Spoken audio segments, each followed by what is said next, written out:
C'est demain que la sonde Rosetta, arrivée dans les profondeurs du système solaire, va poser son robot sur la comète. Opération totalement inédite et qui pourrait révéler bien des choses sur nos origines. Bonsoir Christophe de Valambra. D'abord, comment va se dérouler cette opération ? Eh bien, voici l'objectif. La comète Churyumov-Gerasimenko 67P. Vous savez, c'est cette comète qui passe tous les 6 ans et demi autour du Soleil. Souvenez-vous, cet été, la sonde Rosetta, que voici avec ses immenses panneaux solaires, a réussi à rejoindre la comète. Ça déjà, David, c'était un exploit qu'elle a dû parcourir 6 milliards de kilomètres pendant 10 ans avant de retrouver la comète. Et ce n'est pas le seul exploit. Parce que regardez, Rosetta, avec elle, a ce petit module Philae. C'est lui, demain, qui va être largué pour se poser sur la comète. Regardez comment ça va se passer.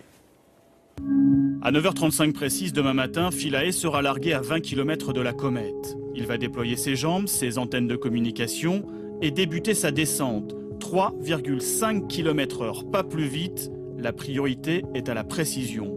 Philae vise un site soigneusement sélectionné, ce cratère très précisément le plus plat possible, car si le module se renverse en arrivant, la mission est définitivement fichue.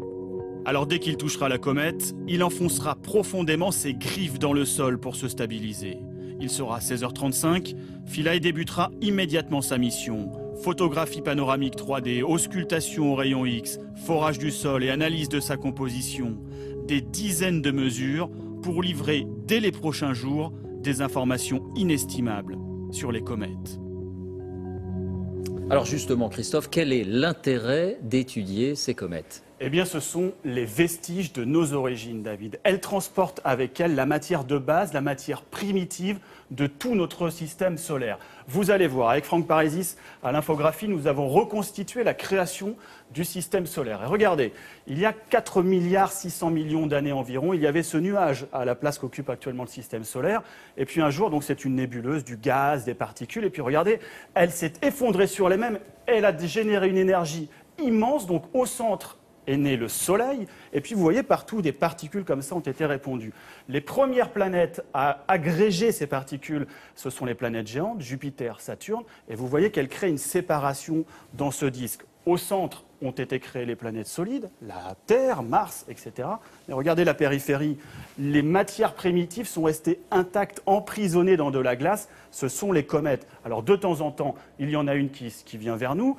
Tant mieux, nous pouvons l'étudier. L'étudier, c'est mieux comprendre les origines du système solaire et son évolution. Alors, comment est-ce qu'elle se présente, cette comète ? Eh bien, c'est ce qu'on a imaginé avec le professeur Jean-Pierre Bibring, astrophysicien et responsable scientifique de la mission Philae. Regardez, venez voir, venez visiter la comète. Quand on arrive sur cette comète, ce qui frappe tout d'abord, c'est sa couleur. Sur les photos de loin, on la voit plutôt claire. En fait, elle est profondément sombre. Pourtant, elle est composée à 80% de glace. Mais regardez, au fur et à mesure de ces passages autour du Soleil, tous les 6 ans et demi environ, la surface de glace fond petit à petit. Et les particules emprisonnées à base de carbone, donc très noires, finissent par se concentrer et former une pellicule très sombre. Nous avons créé cette comète en image de synthèse. Dans la réalité, évidemment, je ne pourrais pas survivre plus de quelques secondes ici. D'abord, parce qu'il fait moins 150 degrés à l'ombre. Nous sommes beaucoup plus loin, 3,5 fois plus loin du Soleil que sur Terre. Et puis, il n'y a quasiment aucune atmosphère. Tous ces gaz qui s'échappent de la comète s'éloignent trop rapidement. Ici, ça sent un petit peu l'œuf pourri, le sulfure d'hydrogène. Ça sent également l'alcool. Il y a du méthanol qui s'échappe. Et puis, il y a aussi du CO2, du cyanure. Rien de vraiment plaisant.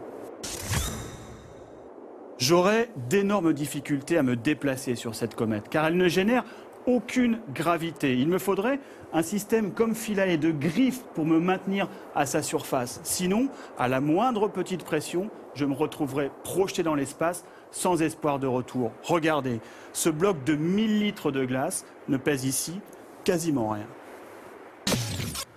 Le sol de cette comète est sûrement très friable. Regardez. En fait, elle est très poreuse. Sa masse atteint 3 milliards de tonnes, mais pour un volume immense, 3 km sur 5. Et en plus, elle est composée à 80% de vide ou de gaz. Cette comète posée sur l'océan flotterait. Ce qui nous amène sur cette comète, nous les hommes, c'est cette poussière. Sûrement très fine. Elle est composée des molécules les plus anciennes de notre système solaire. Probablement pas de vie à proprement parler ici, mais des molécules de carbone complexes, peut-être des acides aminés, les briques qui auraient pu créer les conditions de la vie. Certaines réponses au mystère de nos origines se trouvent ici. Quel voyage et quelle intrépidité. Donc quand on parle des origines, est-ce qu'on parle aussi des origines de la vie sur Terre? Eh bien, pourquoi pas? Si les molécules que l'on retrouve sur cette comète ressemblent aux molécules qui ont fondé la vie sur Terre, alors qu'elles avaient disparu pendant la formation chaotique de la planète, c'est peut-être que les comètes nous les ont rapportées en des temps plus propices à la vie. Si c'est ça, David, ça pose évidemment une vaste question. La question de la vie extraterrestre, est-ce que ces comètes ont pu essaimer ailleurs, c'est bien ça? Exactement. Quand je vous disais que cette mission était fascinante. Merci Christophe.